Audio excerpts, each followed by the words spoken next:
hubungan antara Amerika Serikat dan Benjamin Netanyahu sekarang lagi di titik paling kritis. Dan kalau kita bongkar apa yang terjadi di balik layar, ini sebenarnya awal dari akhir era Netanyahu. Selama ini, kita mungkin ngelihat Amerika dan Israel itu kayak dua sahabat yang gak bakal terpisahkan, nempel terus kayak perangko. Tapi, belakangan ini, suasana di Washington dan Tel Aviv itu lagi panas banget. Penuh kepulan asap ketegangan yang gak bisa lagi ditutup-tutupi. Pemerintah Amerika Serikat diam-diam sudah mulai main belakang. Mereka dilaporkan lagi aktif menjalin kontak informal dengan pihak oposisi Israel. Ini bukan cuma obrolan basa-basi sambil ngopi di kafe, tapi sebuah langkah taktis yang punya satu tujuan besar, yaitu mempersiapkan karpet merah buat pergantian kekuasaan di Israel. Washington tampaknya sudah mulai lelah menghadapi keras kepalanya Netanyahu, dan mereka sekarang lagi cari ban serep yang siap dipasang kapan saja kalau pemerintahan yang sekarang benar-benar runtuh. Laporan yang bocor dari media lokal Israel, Channel 12, itu menarik banget buat kita bedah, karena mereka terang-terangan menyebut kalau pemerintahan Donald Trump di Gedung Putih punya keyakinan kuat kalau umur politik Netanyahu sudah nggak bakal lama lagi. Mereka melihat lampu kuning sudah menyala di Tel Aviv, dan kabinet Netanyahu ini tinggal nunggu waktu buat diganti. Makanya, daripada Amerika nanti gelagapan pas terjadi perubahan besar di sana, mereka mending curi start duluan dengan cara mendekati musuh-musuh politik Netanyahu. Langkah Amerika ini sebenarnya nunjukin kepraktisan politik mereka yang luar biasa dingin. Karena dalam politik luar negeri itu nggak ada yang namanya kesetiaan abadi. Yang ada cuman kepentingan abadi. Begitu satu sosok dianggap sudah mulai jadi beban dan bikin repot agenda besar mereka, ya cari alternatif lain. Dan itulah yang sekarang lagi terjadi di ruang-ruang gelap diplomasi internasional. Salah satu nama besar dari kubu oposisi yang kabarnya intens banget berkomunikasi dengan Washington itu adalah Naftali Bennett. Kamu pasti nggak asing sama nama ini, karena dia adalah mantan Perdana Menteri Israel yang sekarang memimpin partai Together. Ditambah lagi, ada sosok Yair Lapid yang jadi pentolan dari partai Yesh Atid. Dua orang ini ibaratnya adalah magnet utama bagi semua orang di Israel yang sudah muak dengan cara Netanyahu memimpin negara. Selama beberapa bulan terakhir, kubu oposisi ini ternyata nggak tinggal diam. Mereka bergerilya dan aktif banget mencoba mengetuk pintu pemerintahan Trump di Washington. Mereka tahu betul kalau mau jadi penguasa di Israel, restu dari Gedung Putih itu punya bobot yang gede banget. Jadi mereka PDKT duluan sejak jauh-jauh hari. Usaha mereka ini awalnya emang kelihatan pelan, cuma dapat respons yang terbatas.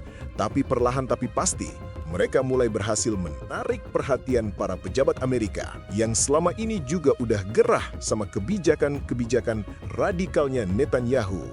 Dari kacamata Amerika Serikat sendiri, kenapa sih mereka sampai bela-belain bikin kontak rahasia kayak gini? Alasannya karena mereka ngerasa butuh membangun sebuah mekanisme kepercayaan informal yang baru dengan Israel. Hubungan formal yang ada sekarang itu udah terlalu toksik dan kaku karena ego masing-masing pemimpin. Jadi Amerika merasa perlu punya jalur pipa cadangan buat ngobrol sama calon-calon pemimpin masa depan Israel tanpa harus lewat birokrasi Netanyahu. Meskipun kalau kita lihat secara personal, Donald Trump sendiri belum memberikan stempel dukungan atau endorsement resmi kepada politisi oposisi tertentu di Israel. Tapi lampu hijau yang diberikan ke para pejabat bawahannya buat mulai ngobrol itu udah jadi sinyal yang kuat banget. Trump itu pebisnis. Dia tahu kapan harus diversifikasi investasi politiknya. Dan sekarang dia lagi naruh beberapa koinnya di dompet oposisi Israel. Menariknya, kalau kita geser pandangan kita ke kondisi internal masyarakat Israel sendiri, sentimen publik di sana emang lagi bergeser drastis, persis kayak apa yang ditakutin sama Netanyahu selama ini. Ada satu jajak pendapat terbaru yang dirilis sama surat kabar terkemuka Israel Maariv, dan angka-angkanya itu benar-benar bikin merinding buat kubu koalisi pemerintah. Data itu menunjukkan kalau seandainya pemilu di Israel digelar hari ini juga, kubu oposisi diprediksi bakal menang mutlak dan bisa langsung membentuk pemerintahan baru tanpa hambatan. Berarti mereka diproyeksikan bakal mengamankan sekitar 61 kursi di parlemen Israel yang disebut Knesset. Sementara koalisi pimpinan Netanyahu cuma bisa pasrah gigit jari dengan raihan 49 kursi saja. Selisih angka ini bukan cuma angka statistik biasa, tapi ini adalah tamparan keras sekaligus cerminan kalau mayoritas warga Israel sendiri udah pengen ada penyegaran di kursi Perdana Menteri. Pergeseran angka di parlemen ini otomatis mengubah seluruh peta permainan geopolitik di Timur Tengah, karena kalau Netanyahu lengser, otomatis pendekatan militer dan diplomasi Israel juga bakal ikutan berubah arah. Amerika Serikat membaca situasi ini dengan sangat jeli. Mereka tahu kalau mempertahankan Netanyahu terlalu lama, justru bisa merusak kepentingan strategis Amerika jangka panjang di kawasan tersebut, terutama terkait normalisasi hubungan dengan negara-negara Arab lainnya.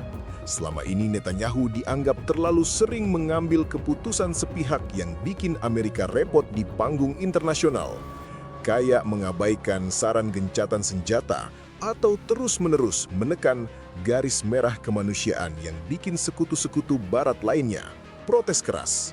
Jadi, pendekatan Washington ke Naftali Bennett dan Yair Lapid ini adalah bentuk asuransi politik Amerika supaya pas badai politik di Israel benar-benar pecah, mereka udah punya sekutu baru yang lebih penurut dan bisa diajak kerja sama dengan kepala dingin. Pada akhirnya, apa yang kita lihat di permukaan sekarang hanyalah puncak dari gunung es dari sebuah drama politik yang jauh lebih besar di balik layar. Kontak informal antara Amerika dan oposisi Israel ini menegaskan kalau di dunia politik internasional, posisi seorang pemimpin sesakti apapun kayak Netanyahu bisa goyah begitu sekutu terbesarnya mulai main mata dengan musuh politiknya sendiri. Angka 61 kursi dari survei Marif itu jadi bukti nyata kalau legitimasi Netanyahu sudah keropos di rumahnya sendiri. Sementara Washington sudah siap-siap membalik halaman ke babak baru dalam hubungan bilateral mereka. Kita tinggal tunggu waktu saja kapan dinamika bawah tanah ini bakal meledak ke permukaan dalam bentuk pemilu dipercepat yang kemungkinan besar bakal mengubah wajah politik Israel secara total untuk tahun-tahun ke depan.